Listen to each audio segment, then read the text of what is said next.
નમસ્કાર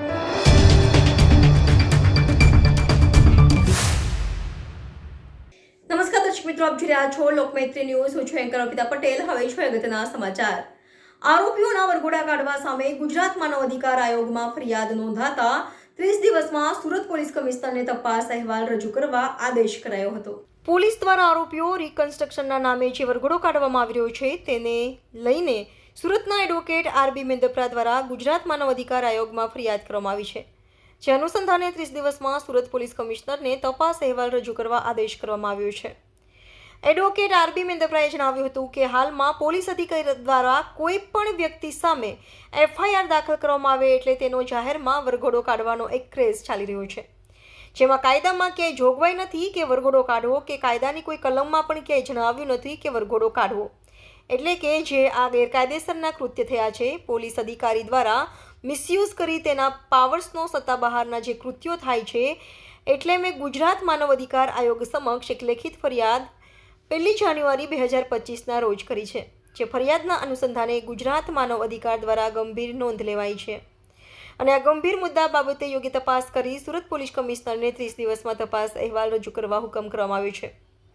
વધુમાં જણાવ્યું હતું કે રિકન્સ્ટ્રક્શન એ એક તપાસનો ભાગ છે. એના માટે ન્યૂઝ મીડિયાવાળાની જરૂર રહેતી નથી કે કાયદામાં પણ એવી કોઈ જોગવાઈ નથી કે ન્યૂઝ મીડિયાવાળા સાથે રિકન્સ્ટ્રક્શન કરવું. એટલે કે આરોપી સ્થળ પર જઈને રિકન્સ્ટ્રક્શન પંચનામું કરવામાં આવે છે. એટલે એમાં રિકન્સ્ટ્રક્શન પંચનામું છે તેમાં પોલીસને અધિકાર છે કે તપાસ કરી શકે, પણ ન્યૂઝ મીડિયાને લાવીને પબ્લિશ કરવાની કોઈ જોગવાઈ નથી. વરઘોડોનો શબ્દ કાયદામાં ક્યાંય છે જ નહીં. અગાઉ પણ રિકન્સ્ટ્રક્શન થયા છે, ભૂતકાળમાં પણ ઘણા ગુના દાખલ થયા છે. ભૂતકાળમાં પણ ક્યાંય વરઘોડો કાઢવાની સિસ્ટમ હતી જ નહીં અને કાયદામાં પણ નથી. Reporter Sunil Ganjawala, Lokmaitri news, Surat. મારું નામ આરબી મેંદપરા એડવોકેટ છે. હું છેલ્લા 11 વર્ષથી ગુજરાત રાજ્ય અને સુરત શહેરમાં ક્રિમિનલ સાઇડ પ્રેક્ટિસ કરું છું. જે માનવ અધિકાર પંચમાં ફરિયાદ દાખલ કરી હતી, શું કારણે? ગુજરાત રાજ્ય અને સુરત પોલીસ દ્વારા છેલ્લા ઘણા સમયથી એક નવો ક્રેઝ આવ્યો છે કે કોઈ પણ વ્યક્તિ સામે એફઆઈઆર દાખલ થાય એટલે તેમનો વરઘોડો કાઢો. વરઘોડો શબ્દ જોવામાં આવે તો કે કાયદામાં જોગવાઈ નથી કે એના બાબતે કોઈ કલમમાં કોઈ વિસ્તૃત વ્યાખ્યા આપવામાં આવી કે કાયદામાં કોઈ અલગથી નોંધ કરવામાં આવે એવું પણ નથી.